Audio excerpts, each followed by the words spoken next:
I'm curious from your perspective and about your approach. What are some of the factors that you look for when you begin the engagement? Is there any set methodology you take into an engagement, or is it very agile? Well, the first thing is to find out what the person or persons that you're going to be dealing with primarily think that their problem is. All Mhm. right, you want to find that out, and a very simple way to ask that is what keeps you awake at night. You don't want Yeah. the company to be dependent on you, because I always say, the engagement ends someday. I walk out the door. If I Yeah. walk out the door and everything stops, I failed. All right, it's up to you to make the changes. You have a Mm. solid foundation as a company. All right, maintain that, because that's what got you to where you're at today. And you don't want to throw the good stuff out. No company is 100% bad. Hello and welcome, Team ET, to this episode where we're going to be taking a look inside companies to identify the good, the bad, and the ugly. And the meaning behind that's going to become clearer during our conversation. In fact, our guest, Mr. Peter Christian, will share somewhat of a holistic, big picture perspective based on his extensive career working with many and varied organizations. And this exposure has led him to develop a 20-60-20 clustering across more than 300 companies that he and his team have assisted over the years. As you will have heard me introduce Peter, he has a background in business consulting. And my own assessment of Peter, and Peter, I'm going to ask you to comment on this, but my own assessment would be to categorize your approach as very operationally grounded and pragmatic, using somewhat of a common sense logic and methodology. So with that, Team ET, please join me in welcoming Peter to the ET project. Great. Thank you for having me. Glad to be here. So first things first, Peter, how's my assessment of your approach sound? Did it Oh, wow. resonate? I'm impressed. Couldn't have said it better myself. So thank All you. right, very good. So what we're going to do is try and discuss a number of topics today, but essentially all centered around your observations of what determines current and future successes of companies. Before that, as we always do, I'd appreciate if you could share with our listeners a little bit about your background and what led you into the consultancy business in the first place. Okay. Well, as you mentioned, I've dealt with 300 plus companies over my career, both working for some and working with and for some. Mhm. Um, what got me into consulting was after I left an executive position at Crayola Corporation and was looking around for what my next venture was going to be. A person who was giving me advice said, "Do you realize you've really been an internal consultant at your company? Look at your work history and so forth." Mm. And she said, "I think that's where you should head, because that's where your background has been." Now, when I came out of school, I had an opportunity to work for a consulting firm that was Price Waterhouse before Right. they merged with Coopers. Okay, it was just Price Waterhouse, and they had a manufacturing consulting group. Mm. But I didn't feel I was ready for it. I had just come out of college. Yeah, I had all that book learning and so forth, but it was the practical experience. And I felt, how does somebody who's in their 20s go into this organization with these senior executives who have, 20, 30, 40 years worth of experience, and tell them what they're doing wrong and go, okay, and you're saying that based on what? So I got into the corporate world, worked in corporations for about 20 years. Mhm. And then when this lady advised me that I should consider consulting, I thought, well, I thought about it when I was coming out of school. I passed on it then. But after 20 years, I think I got enough stuff, and I hopefully have the gravitas to now talk with those folks that I kind of shied away from before. So that's kind of what led me to that. And it worked out very, very well. Yeah, So great. that was kind of the genesis for how I got into consulting. Nice. So if we look at Crayola for a while, you were there 17 plus years, I guess. Yes. Clearly, you had a large degree of success during that period. What was there any contributing factors that helped develop you and your managerial or your leadership skills during that time? Well, the fact that at Crayola they allowed us to work outside of our job descriptions. Okay. In Ah, fact, it was encouraged, which was good because then you got into a variety of different areas that you may not be able to get into. I know a lot of organizations, for instance, we were bought by Hallmark Corporation. In dealing with the folks at Hallmark, they had very specific things that they were to do and were allowed to do. So it was very frustrating because if you wanted to, cover a bunch of different areas, you had to deal with a number of different people there. And they saw us, and we had all this latitude to do the different things that we did. So I think there was a bit of jealousy there on their parts to say, hey, we'd like to be like that too. So I think that was a big thing. Okay.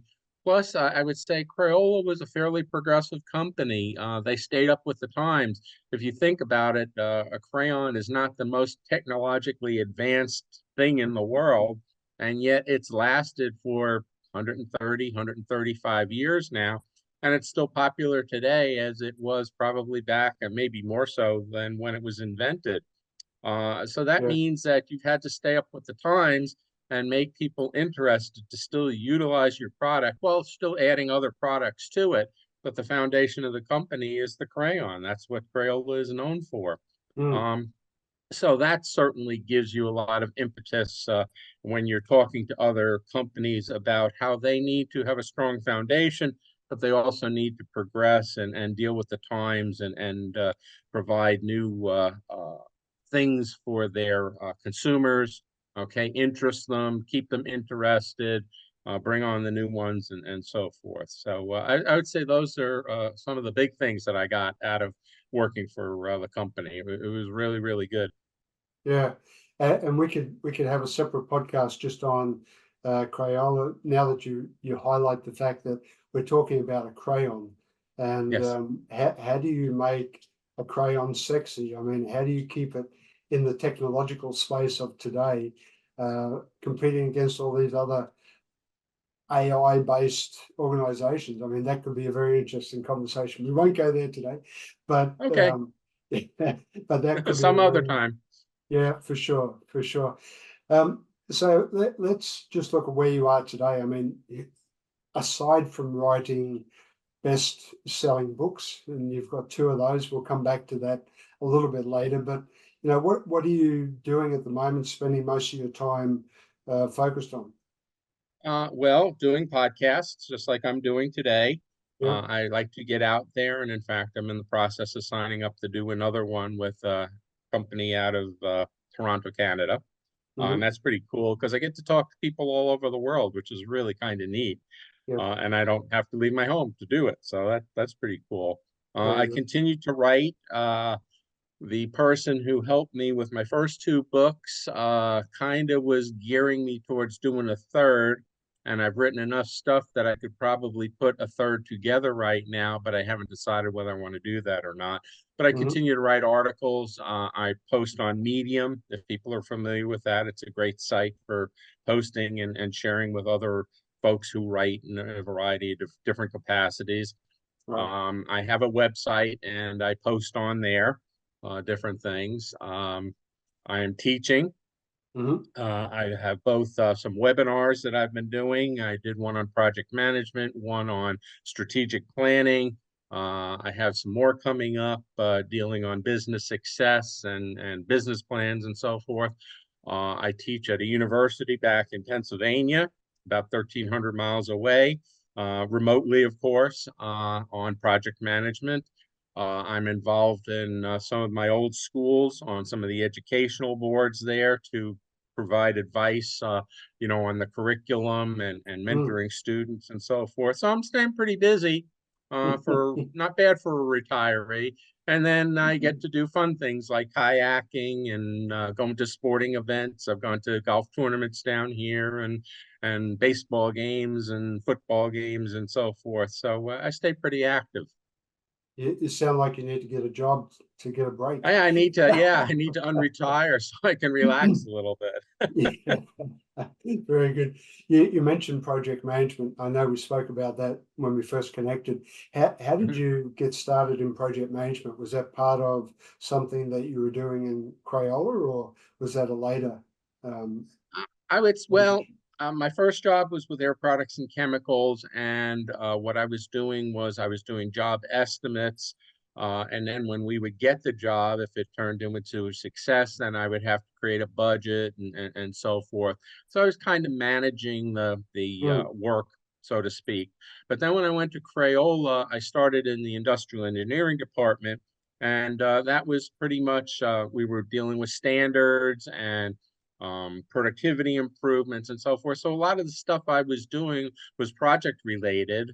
Okay, right. it wasn't the day-to-day stuff. It was adding new equipment or making improvement to equipment or finding out why we weren't producing at the rate that we wanted to, what the problem was.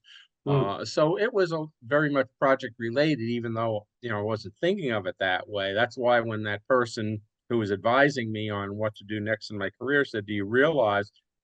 Kind of the light bulb went off because I wasn't. You were just immersed in it and you didn't think about it. So a yes. lot of the work that I was involved in was project related, making improvements, taking what was there and making it better. And I think that's another important thing for companies to realize too is you should be doing that. Don't Mm, stay status quo because things can always improve. There are changes that are occurring in the world, ways yeah. to do things, the technology for running businesses is just progressing and progressing and progressing. And if you don't stay up with that stuff and integrate it into what you're doing, you're going to fall behind. Yeah. Okay. And you can think of a number of companies that led their industry for years and years and years.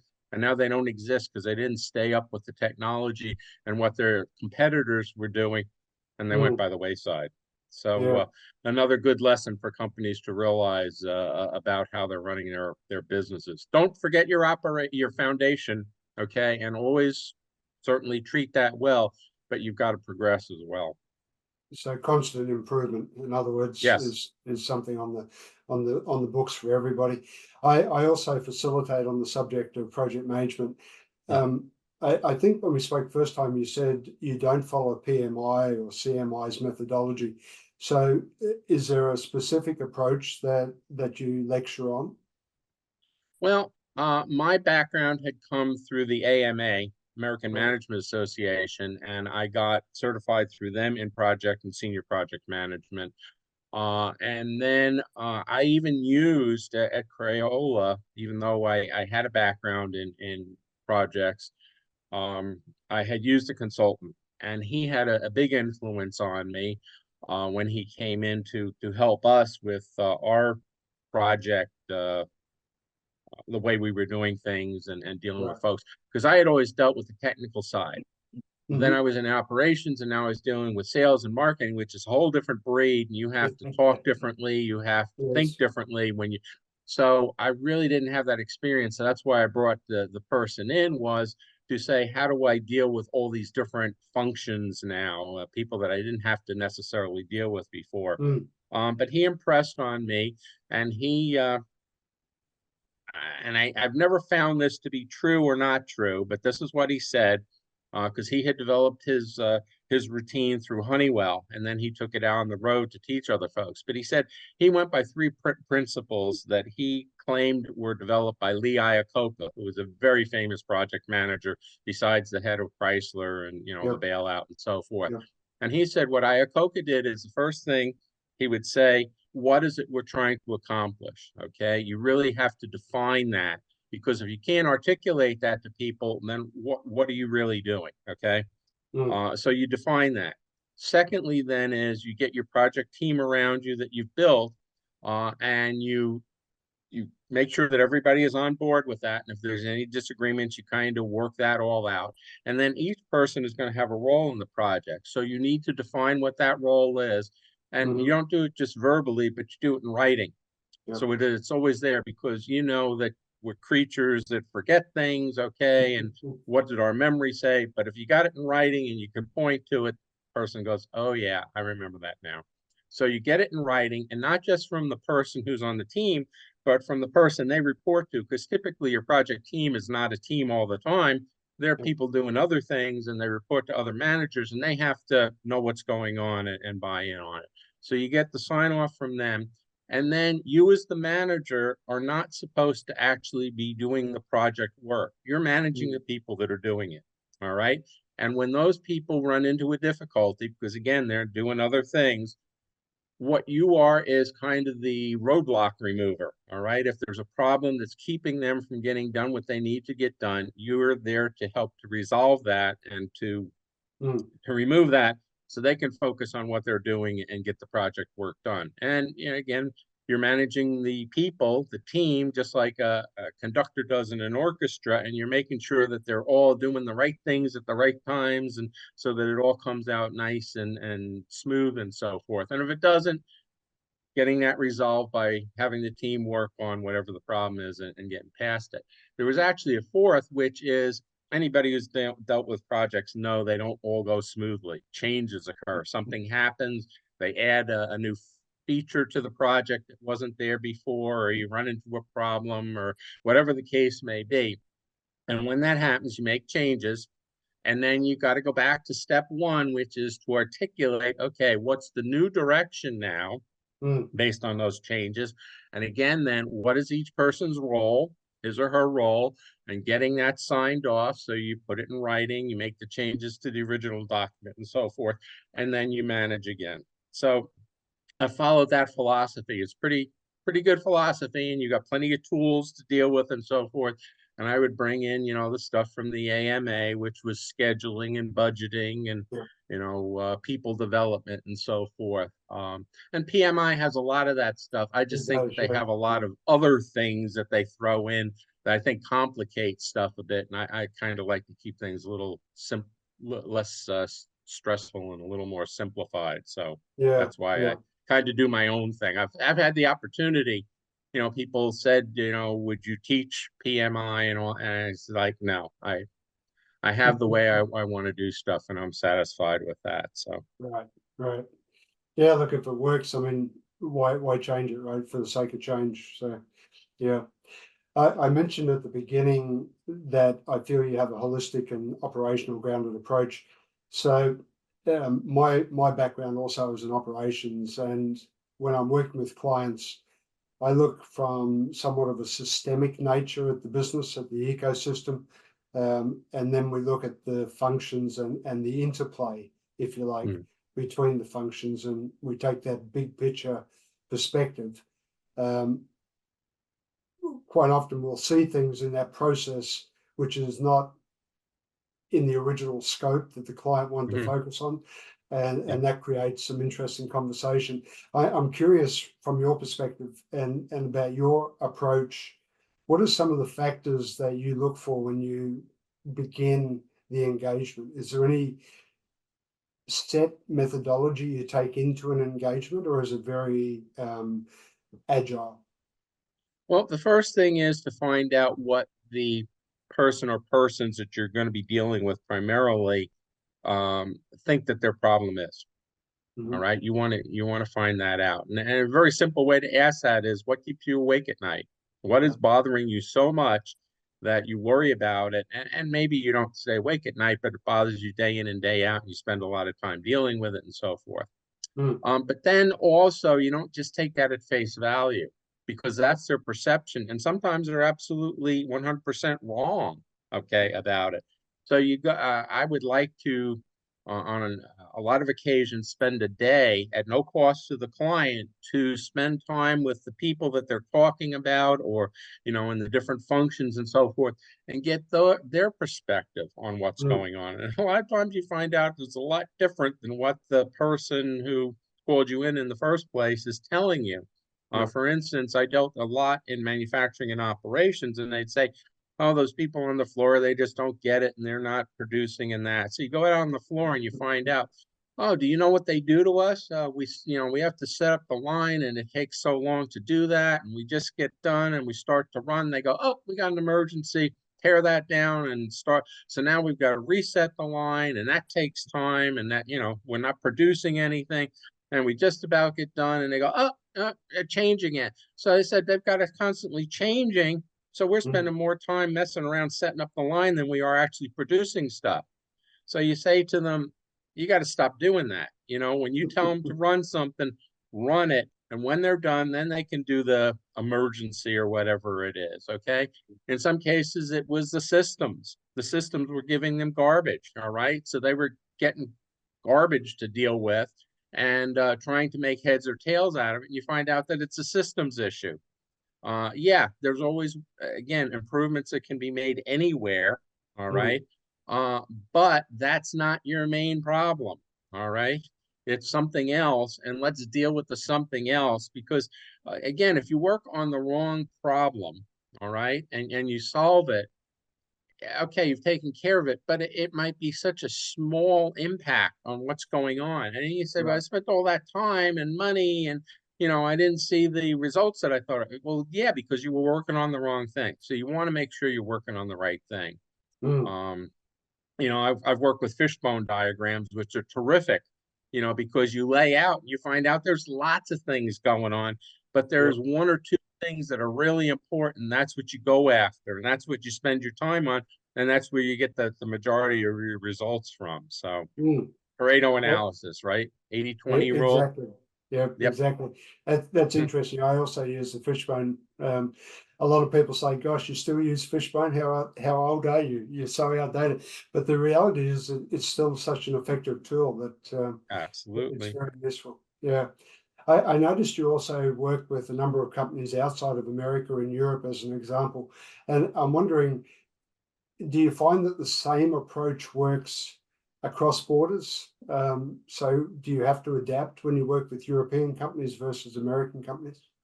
Yeah, and it's true even in America. I always like to say one size fits all badly. Okay, so you can't use the exact same approach with everybody. You Yep. find out what they're like, okay, and how they deal, whether it's in Europe, and yes, they deal with things a little bit different than we do in the US. Mm, Okay. Um, and you find out what their culture is like, and then you try to adapt what you're doing to it. Okay. Because again, if you're speaking in one way and they're thinking in a different, and you're not connecting, at the mm, end of the day, it's up to the company to understand what you're doing, why you're doing it, how you're doing it, accept it, and then to continue with it. And if they don't do that, you can be the best person in the world, but they're dependent on you now. And you don't want that as a consultant. You don't want yeah. the company to be dependent on you. Because I always say, the engagement ends someday. I walk out the door. If I Yep. walk out the door and everything stops, I failed. All right.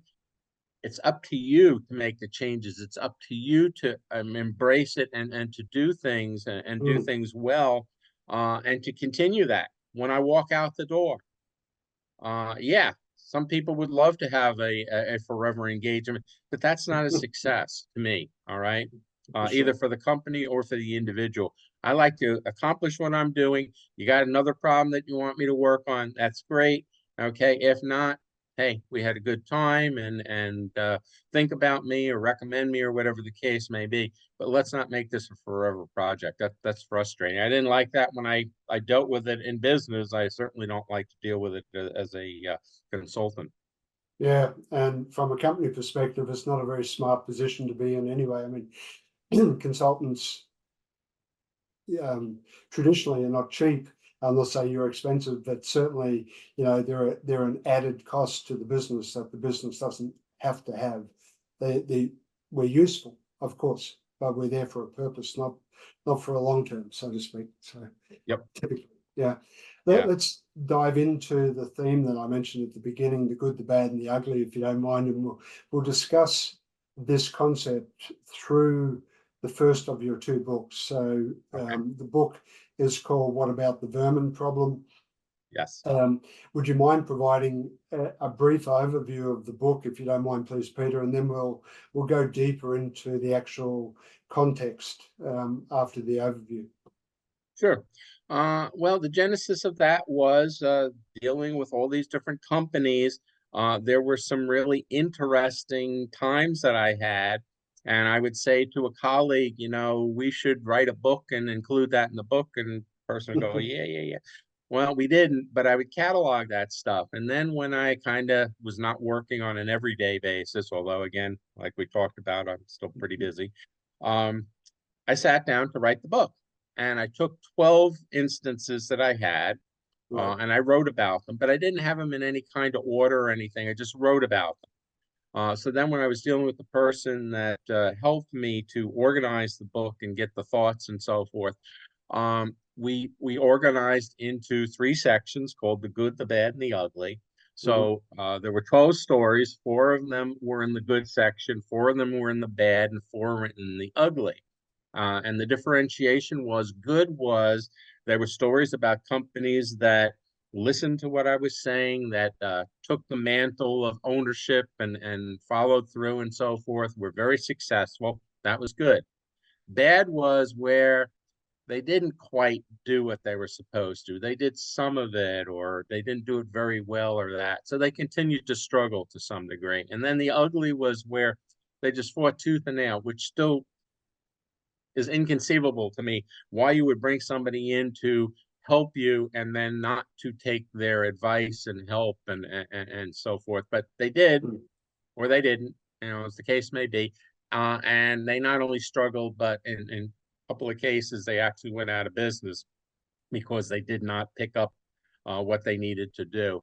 Mm. Now, each one of those cases could have been different.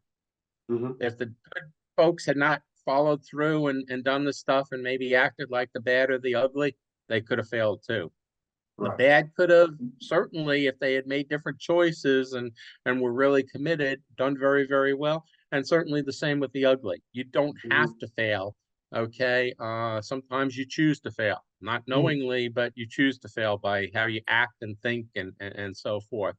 Mm. So the premise of the book is make the right choices. All right. Act like the good people. And Mm. in the bad and the ugly categories, don't do the things that they did. All right. Do the opposite of it. Commitment is a big thing. Are you Mhm. really committed to what you say you're going to do? And Mm. I ask clients that, and they give me that strange look like, well, of course I'm committed. Well, no, you're not. Your actions will tell me whether you are or not. When we come down to you need to make these changes, if you make the changes, you're committed. If you don't, or you do it poorly, you weren't committed. All right. Mm. You say you were, but you weren't. Okay. Mm. So I asked them that. And in some cases, I turned engagements down because I just didn't feel comfortable. And I basically said to them, you're wasting time and money. All Yeah. right. If you're going to fight me, just keep doing what you're doing because you're obviously satisfied. All right. And I'm not here to fight with you. All right. It's Mm. not about a fight. It's not about, well, you smarter than me or am I smarter than you? It's about you have a problem. I have ways that I can help you to solve that. Are you willing to listen and do what I recommend? And if Mm. not, let's save time and effort and we'll just, we'll leave. And we've done that. Yep. I had some engagements that never got off the ground because of that. Yeah. I had some that ended because in the middle, I found out they weren't doing it. And I approached them and I said, this ain't working. Either you change your attitude or let's just part company at this point. So, Mm. because I'm Yeah. personally invested. When I'm a consultant, I feel a part of the company. When they Right. succeed, I succeeded. Mm. When they don't succeed, I didn't succeed. And I take it Mhm. personally because I don't Mm. like to not succeed. I have this ego thing about I want it all to turn out right. Yeah. So Yeah. so Yeah. that's the genesis of that book. And then there are specific examples if you want to go into any particular ones about each of the categories, that I'll be happy to do that. Yeah, well, I was going to say you open with a very upfront approach, and you talk about what works, what doesn't, and you mentioned some of the essential building blocks for success. You talk Hmm. about bureaucracy, politics, setting and tracking objectives, identifying values. You even talk about responsibilities and accountability. Um, those resonate with me. I'm just wondering, as you listen to them now yourself, uh, what comes back to mind about what you wrote in the book about those different building blocks? Well, one thing that really hits me strongly, and I emphasize this in doing my project management classes, is communication. And in Mm, fact, the name of the book, What About the Vermin Problem, deals with one of these stories, okay? And it's about a lack of communication. yeah, Dealing with a client, they did not communicate well with us throughout the project. We got frustrated. Finally, we put some stakes in the ground and said, we can't keep dealing with this on and on and on. So here's the stakes, and here's what we're going to deal with. So it was about doing an expansion of their facility, whether to add on to the building or to get an entirely new building and organize it and so forth. And what we decided was at this point, the best thing to do was to put an addition on, but then to move things around, not to keep mm, it set the way it was. So we came out with a plan. We had the layout. We sit down with them to go through it, and we're going through the middle. Now they made toothbrushes. Okay. And so we moved where they were manufacturing the toothbrushes to where the warehousing was, and the warehousing to where the toothbrushes were made, and so forth. And they stopped us and they said, well, what about the vermin problem? And I looked at the fellow who was working on it with me, and he looked at me, and we kind of shrugged our shoulders and had that deer in the headlight look and yep, said, what vermin problem? And they said, well, we're in an old mill, which we knew was an old grain mill. Well, it was an old grain mill years ago, okay? And they said, and we still have vermin in here. And we're thinking to ourselves, there are things called exterminators and, stuff that you should be doing. But anyway, so they said, so where are you going to put the manufacturing is right where the vermin tend to populate. Well, that's where they store all the materials, okay? So one way or the other, the vermin were touching the materials. So we can't have that. Well, mm, one, get rid of the vermin. Number two, you already got them and they're already influencing what you're doing. So the whole thing turned out to be a fiasco. Okay, they were so hung up on this vermin problem. And again, if we had known about it, we would have talked about it way back when and tried to clear the problem up to begin right, with. Or if it was such a big deal, we wouldn't have certainly come out with what we did. And it was a lot of time and effort to do that. So we offered to do some additional work for them under the current contract without getting paid additional, and they said no. So it took them like 4 years before they finally decided what it was they were going to do. So I put them back quite a bit. mm, But communication, if you're bringing somebody in and you're not giving them all the information or the right information, how do you expect them to do the right job? yep, All right. And you need to have good communication with each other. As a project manager, if you're not communicating with your team and they're not communicating with you, how do you know if there's roadblocks? How do you know if there's problems? How do you know if things are going right? You got to communicate with each other. Now, you don't do it mm, every minute of the day, but you do it regularly enough that everybody is in tune about what's going on.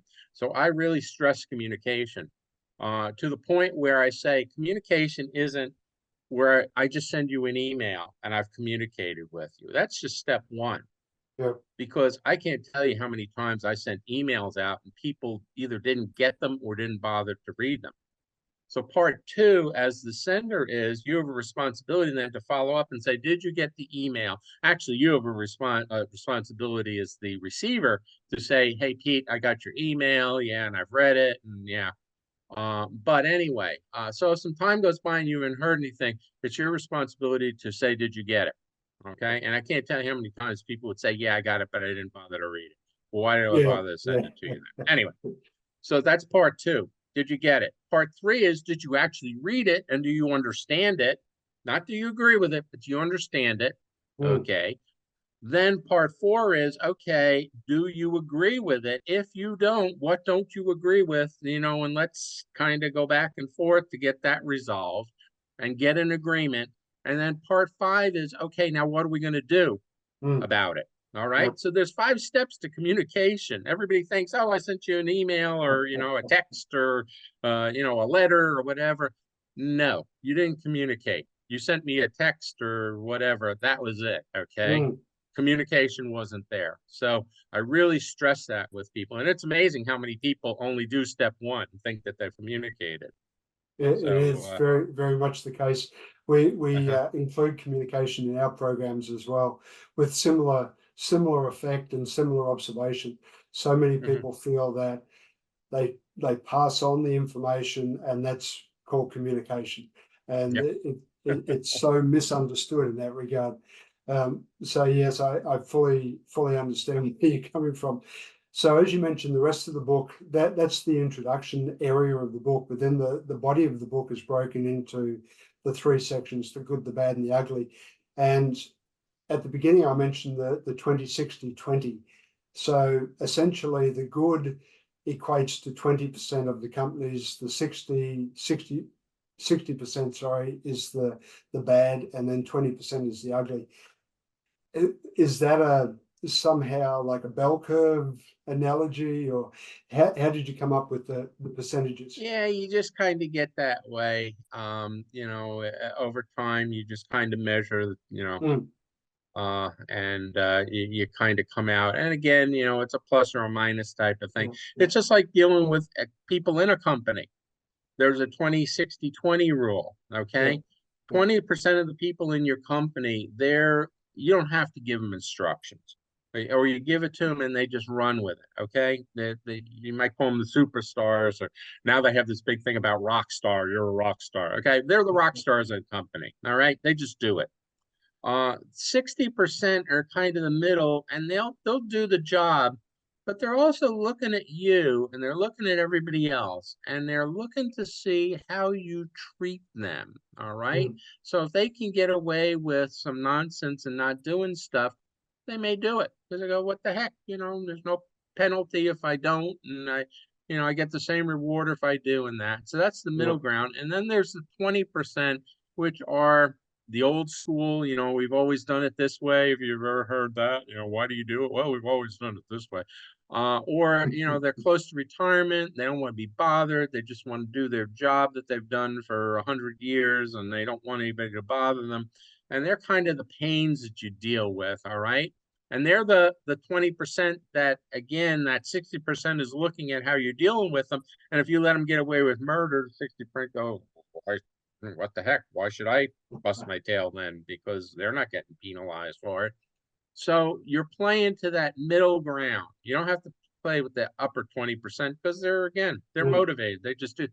You're dealing with that 60%. You want to move them towards the upper 20. All right. Now you get 80% on your side. yeah, And yeah, the bottom 20 you deal with, okay, up to the point where if you can't take it anymore, you may have to take some drastic action, like letting some people go, or moving them to other areas, or whatever the case may be.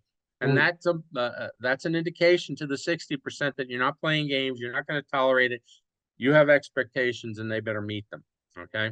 mm, And the same is true with companies. Okay.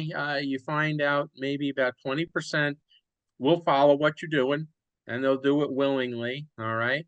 And then there's the 60% that are in the middle that are, dodging, and, and you got to coax them, and all that stuff. And maybe you introduce them to the upper 20 to see what, can really happen if they do a good job. And then you yeah, got the bottom 20 that just, again, like I said, I can't tell you why they bring you in the first place, mm, to mm, fight with you, to argue with you, to tell you that everything is fine. Well, if everything is fine, then what am I doing here? And what are you paying me for? And what's your mm, expectation? Because everything is fine. So just yeah, keep doing it, yeah. save your money, save your time, and all that stuff. So yeah, 20-60-20 rule. Very good. So if we then look at each of the three, and we start with the good, the 20%, Mhm. these are the successful companies. And throughout the book, you identify a number of attributes. And I think for the successful companies, you identify trust, relationships, and agility Yeah, as three of the attributes that successful companies have. Trust, relationships, we probably hear a lot about. Agility, I thought might be interesting because I know you have four principles around yeah. agility. Um, being flexible, utilizing people, developing cooperation, and then providing a benefit to customers beyond the product. Maybe we could focus a little bit on those principles, if you don't mind, if you can just go in a little bit deeper on that. Sure. And agility has kind of progressed, and some people that follow it might say, well, there's more than that. Well, that's true, but the original founding of agility, okay, was done by some professors out of Lehigh University in the early 1990s. Mm-hmm. And what they did is they went out and did studies to find out why some companies were very successful versus other companies. And they found those four principles that you just mentioned was what they were following back in the 1990s.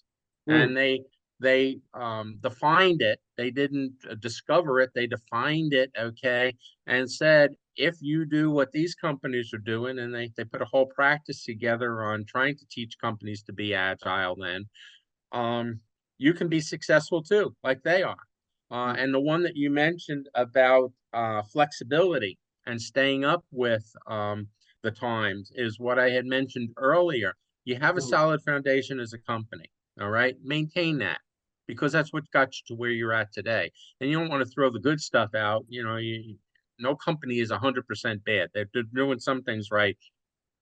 You want to fix the things that they aren't, but Yep. they also see the changes in the trends of the business that they're in. Okay, let's take one, video rentals. Okay, Mm-hmm. Mm-hmm. remember you used to have to go to the store to the Blockbuster Video to rent that DVD or cassette tape or whatever it was to play at home to watch that movie. Okay, I we do. don't have them anymore. All right. You see them every now and again. They're red box. You'll see outside of a store of that.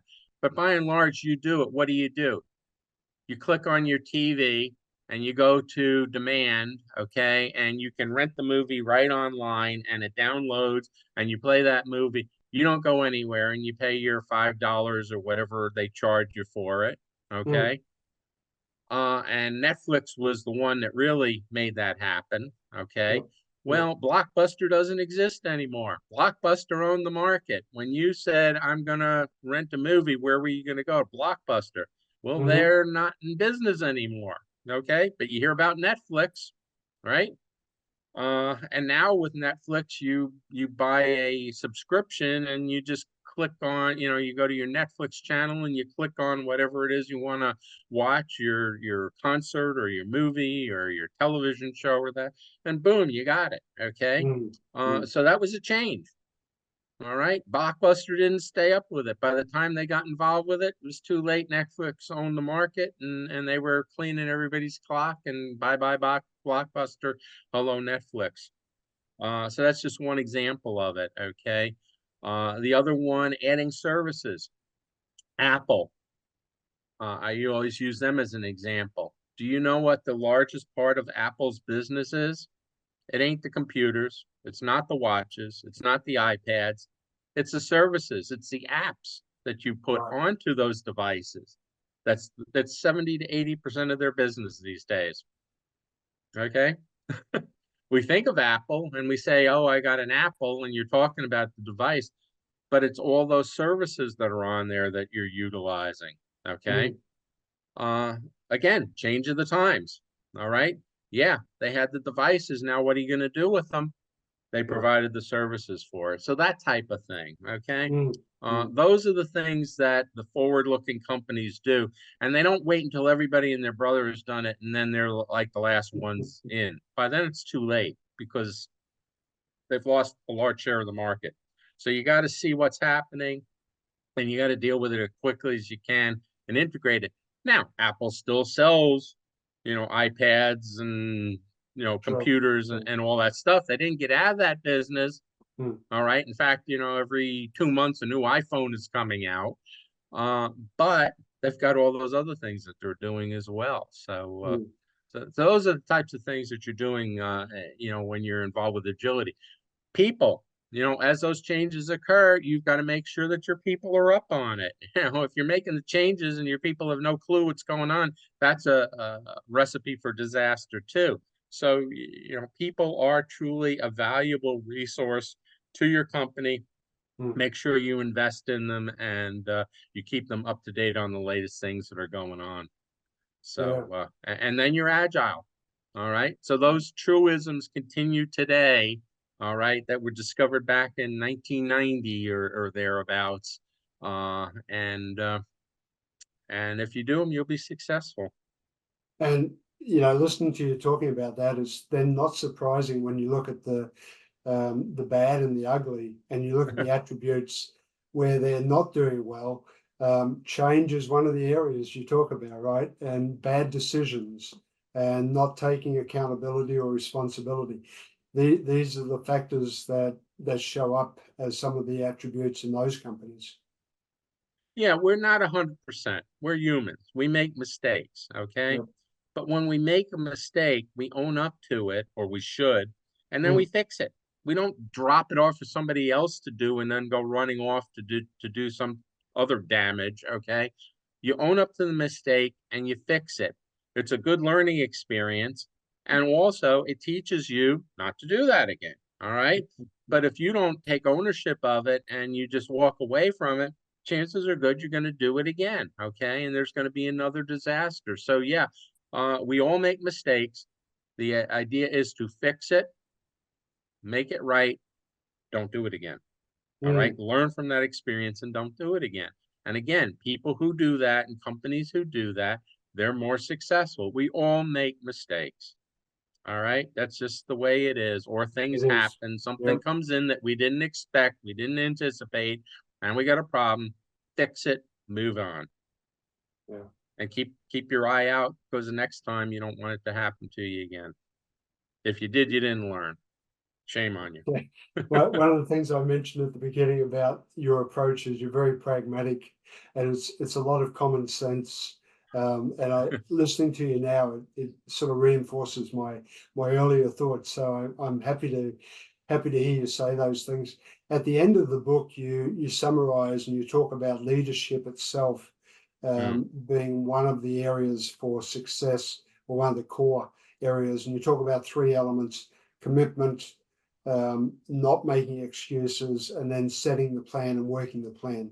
Um, Again, practical advice. When you're working with the companies, how often do you not see this happening with leadership? More than I would like. Okay. And again, with all the stuff that's written, with all the examples that are out there of companies that have failed or doing things wrong versus companies that are doing things right, you would think that people would pay more attention, and you'd have a lot less headaches and problems. Mm, But I don't get it. I don't understand. Some people just shouldn't be in business, quite honestly. You look at them and you go, how did you ever get to where you're at? And you shouldn't mm, be in business. yeah. Just, but Yeah.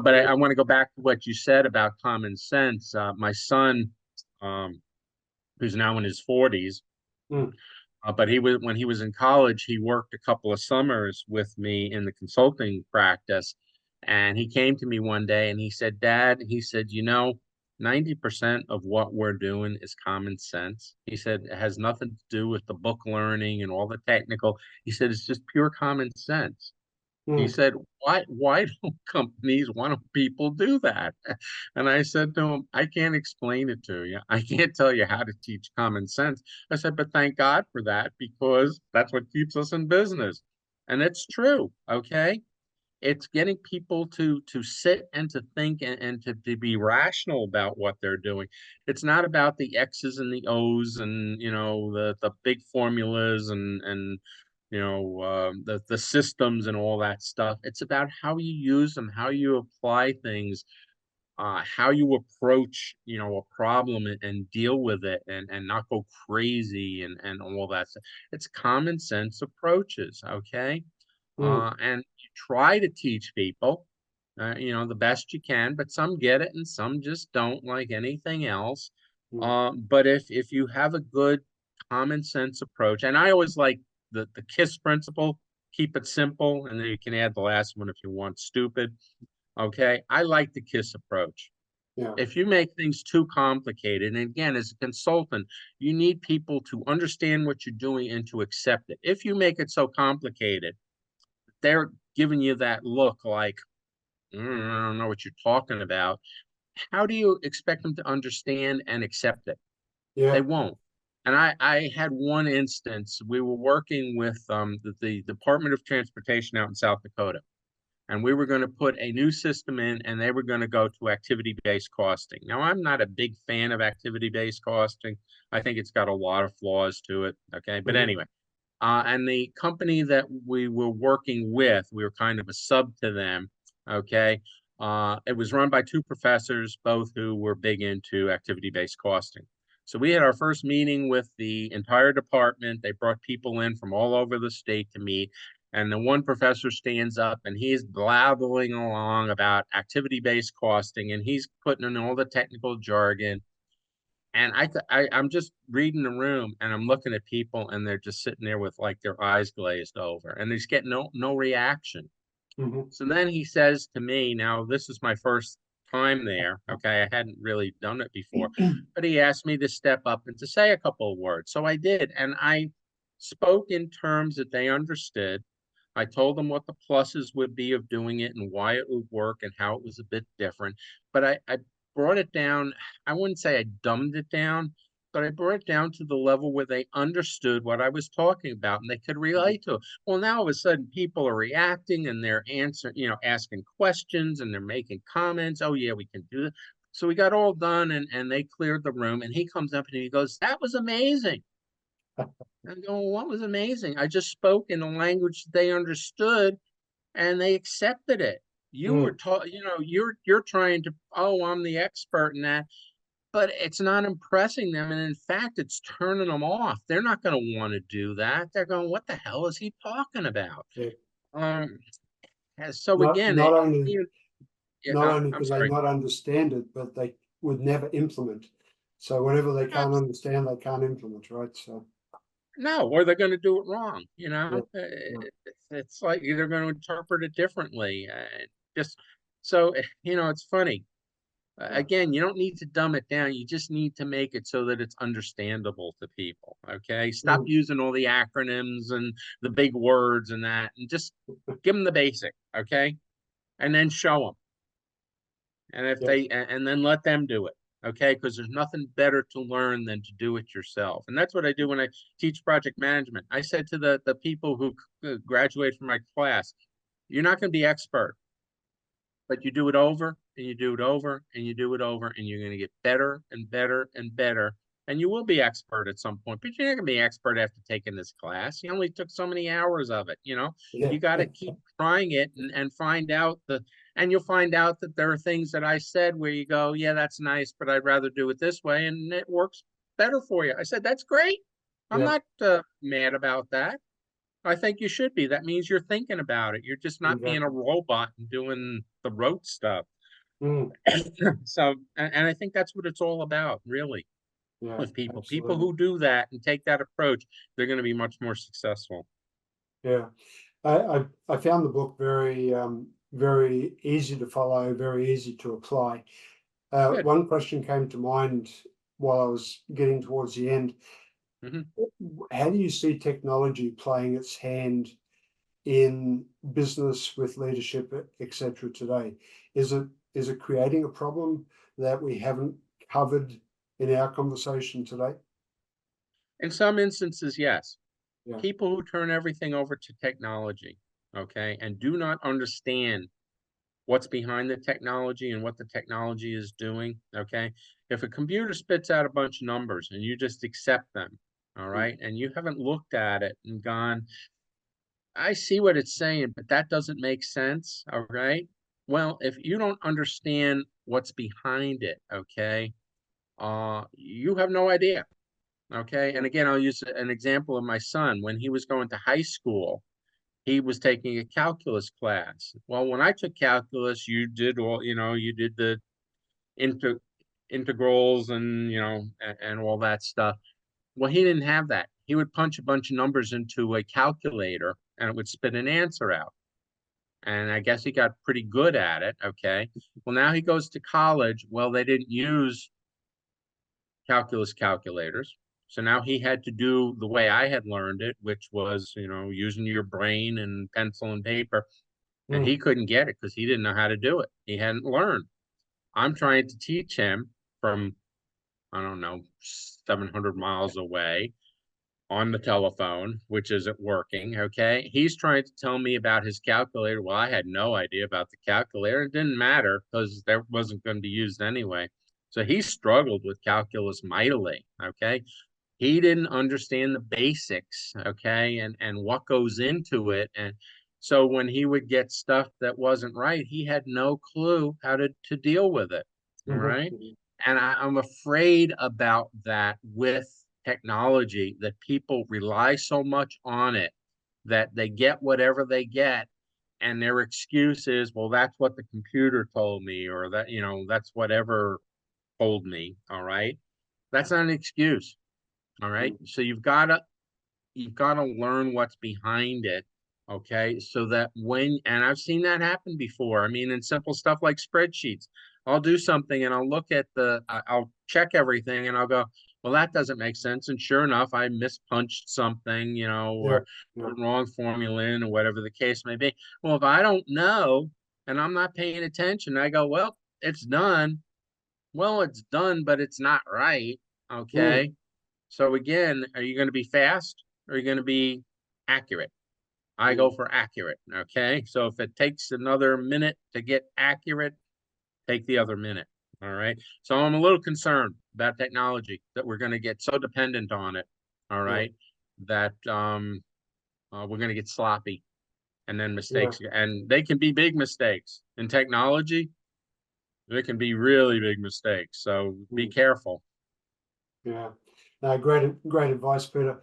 I'm conscious of the time as always, and we never have enough time for the conversation. Anything we haven't spoken about today that you feel is important for the listeners to hear?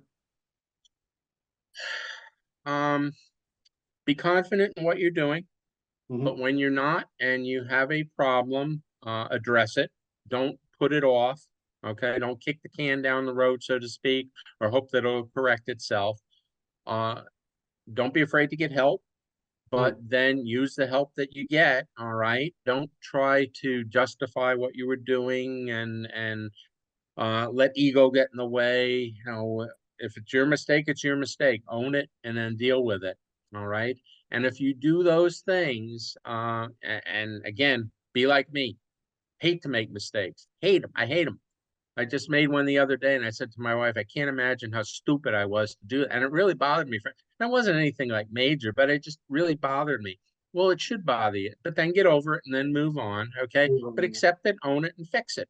All right. Yeah. And if you Yeah. do that stuff and stay up on the current trends, but don't give up the past, okay, integrate one into the other and make the changes that are necessary, and you'll do very, very well. And again, common sense. Back to what my son said: 90% of it's common sense. The rest of Mm. it's all the technical stuff, and you'll Yeah. do just fine. Okay. Great advice.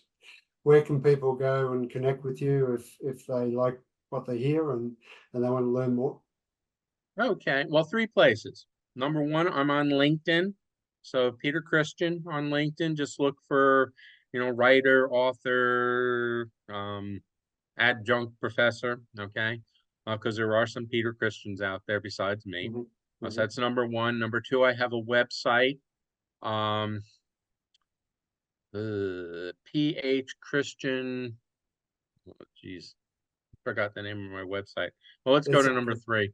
My email. My email is phchristian53@gmail.com. Okay.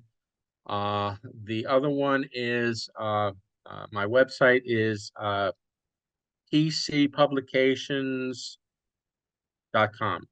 Okay. Okay. So any one of those three, they have sites where you can, or sections where you can send comments, you can read stuff, you can get in touch with me. Of course, email would be the easiest because that's a direct, to Yep. say, hey, I heard you speak on the show and I would like to follow up on something you said, or I have a question, or Mm. you can even say, I disagree with something you said. Let's talk about it. I'd love to do that because again, I'm still learning, all right? And I'm flexible. I don't have all the answers. I think I got some of them, but I'm always open to learning new things and finding different ways to do stuff. So get in touch with me and we can have a conversation. Peter, great having you as a guest on the ET project. Much appreciated. All the best with everything you're working on. I look forward to book number 3. And anytime you want to talk about Crayola, we can do a whole segment on Crayola. I look Find out how fascinating crayons really are. So I look forward to it. So what are you waiting for? Hit the subscribe button below and click on the bell icon so I can pop up in your feed occasionally with a great tip for your ultimate growth.